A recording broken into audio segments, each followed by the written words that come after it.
Good morning, happy Saturday everyone. I hope your coffee's strong and your breakfast hit the spot. Now this week, going to be honest with you, the scale hasn't moved at all.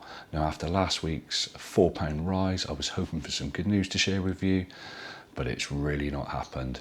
I'm going to talk today about why that may have happened. I'm also going to answer some of the questions that you've sent in, and I'm going to mention an interesting poll that I posted on YouTube earlier in the week, and I've got some really fascinating responses about that, but I'm going to talk about that later in the video.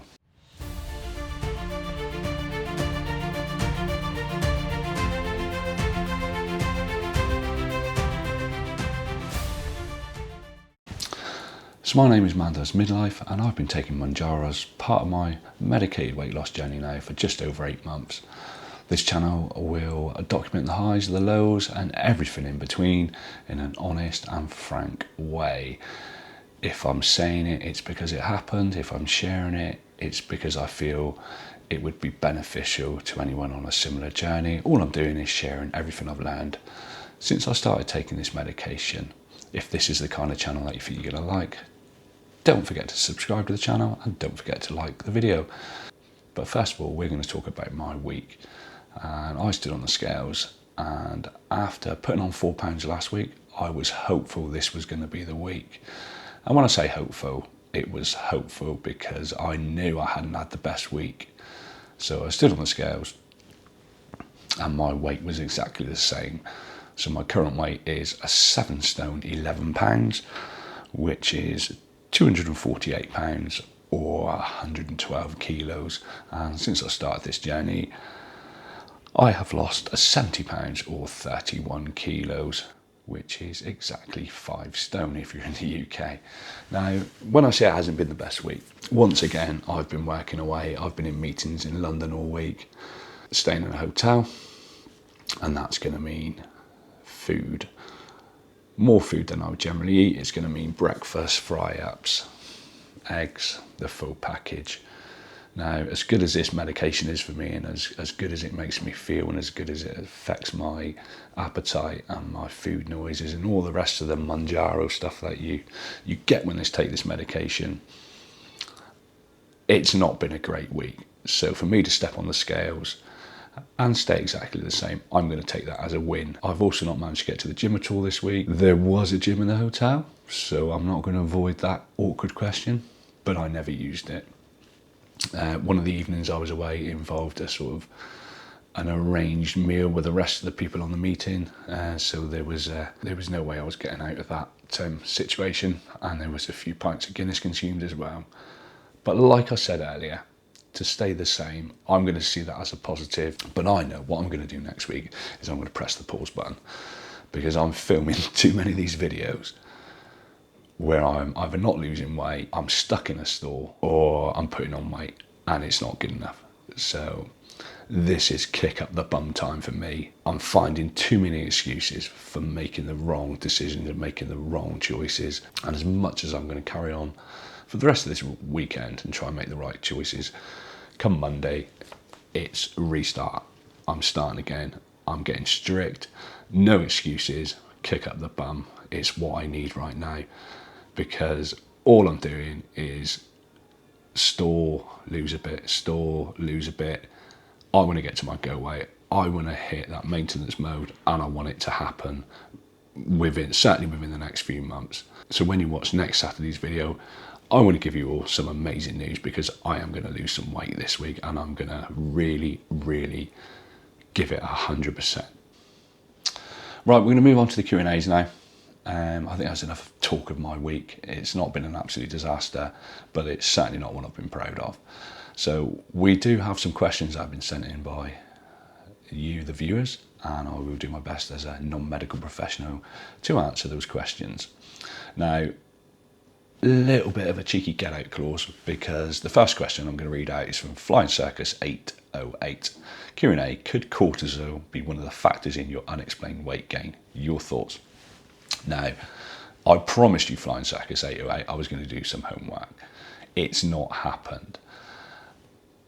Cortisol was mentioned quite a few times in my comments last week, and my intention is to look into it, see if I can learn, appreciate the advice you've given me, And next week, I'm going to answer this question when I've got a little bit more time. I'm at home all week next week, and I feel I can give it the answer, do a little bit of research as the question deserves. So it's not a cop-out, it is me just postponing the answer on that one. But I do appreciate it, and it will be on next week's Q&A video on Saturday. So next up, we got a question from Heidi Dobromsky, and she is in New Jersey in the US. She says, I think about the mental side effects as often as I did losing weight. Q&A is the cause of the emotional damage of being fat for decades. 100%, of course it is, yeah. Why would it be anything else? The mental side of being overweight, being unfit, all the confidence issues it can cause you, it surely goes hand in hand, and it's going to cause you emotional difficulties or possibly mental health problems along the way. I know I'm a fairly chilled kind of guy. I'm a what you'd probably call a roughy, tufty man's kind of man. I know I probably don't sound it on here, but that is me and it is the way I am. But when I've spoken previously about trying to find clothes that fit, looking in the mirror and not really liking the person that was staring back in the reflection, that is all part of the emotional side of being overweight or being fat. So if you're going to live your life like that, it is going to cause you problems. The measure of it is how you deal with it, I suppose. But it's a really good question, and I have done a few videos on the mental side of being overweight and the mental side of losing weight, and I will certainly go into it in a little bit more detail in a future video as well. But I really appreciate your question. Thank you. Right, next up is XXL to large, and it's a bit of a two-part question. I'll do my best to answer both parts to it. What's the first thing you're looking forward to doing when you reach your goal weight? I'm not expecting a big fanfare. I'm not expecting a finish line where I dramatically cross the finish line. I'm expecting to step on the scales one day and go, yeah, I've done it. Obviously, I'm going to feel proud. Obviously, I'm going to feel like I've accomplished what I set out to do on the start of this journey, taking these medication. That it's not going to be a massive celebration. It is going to be probably telling you lot, making sure, there'll probably be a little post or maybe a little video just to say I've finally done it. But the first thing I'm going to do is probably just plan the week ahead and carry on doing what I'm doing, and maybe do a little bit more research on what I'm expecting maintenance to look and feel like. But yeah, other than that, that's probably as far as it's going to go. And the follow-up question, which is from your previous weight loss journeys, what's one lesson you plan to carry into the maintenance phase this time?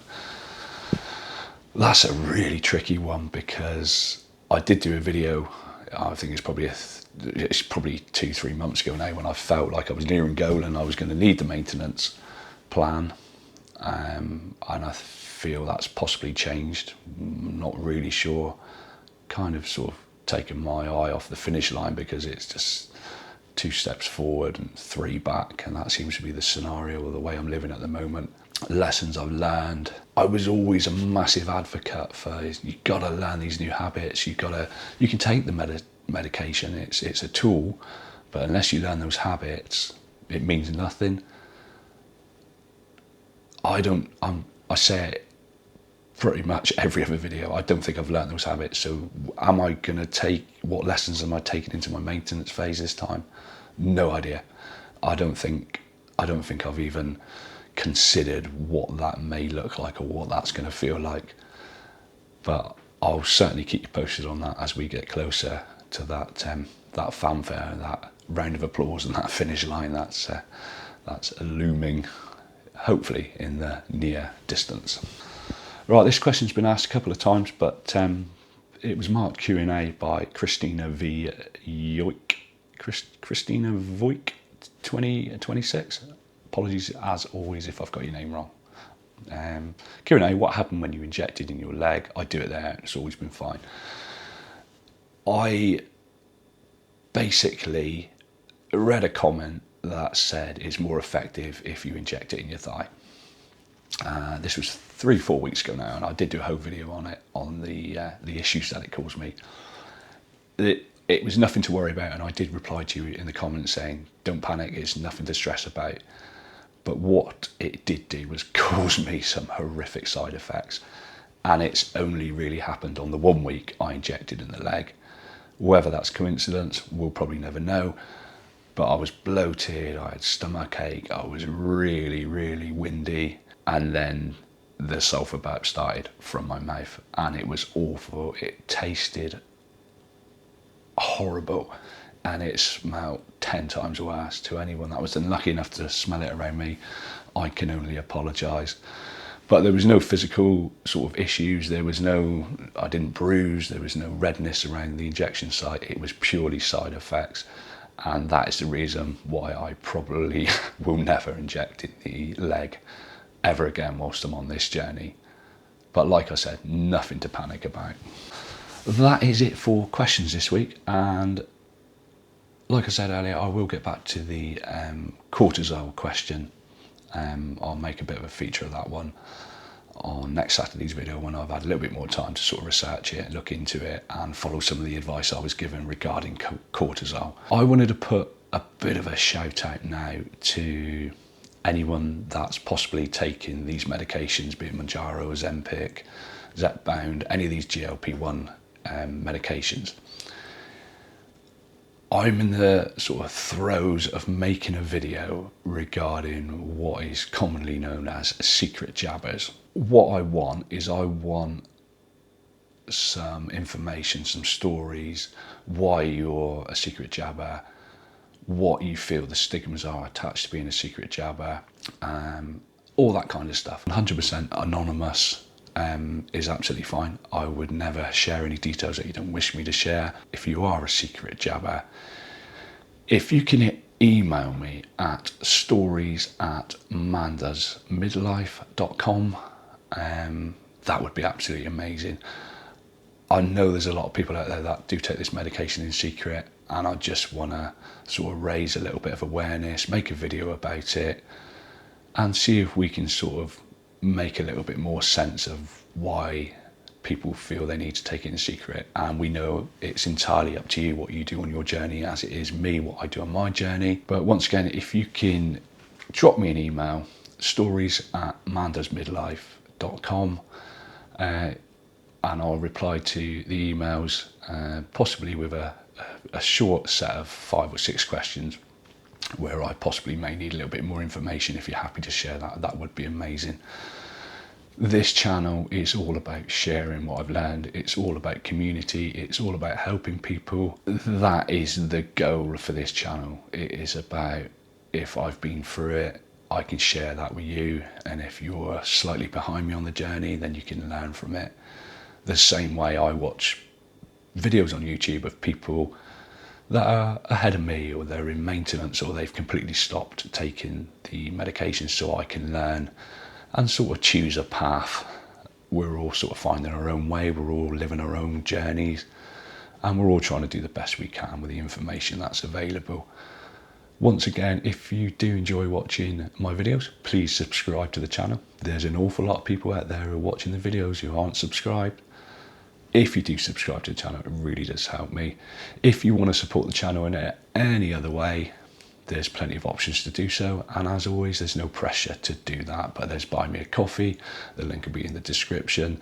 And there's all my affiliate links, including the discount voucher to the supplier I'm currently using, which is called Bulk Pharmacy.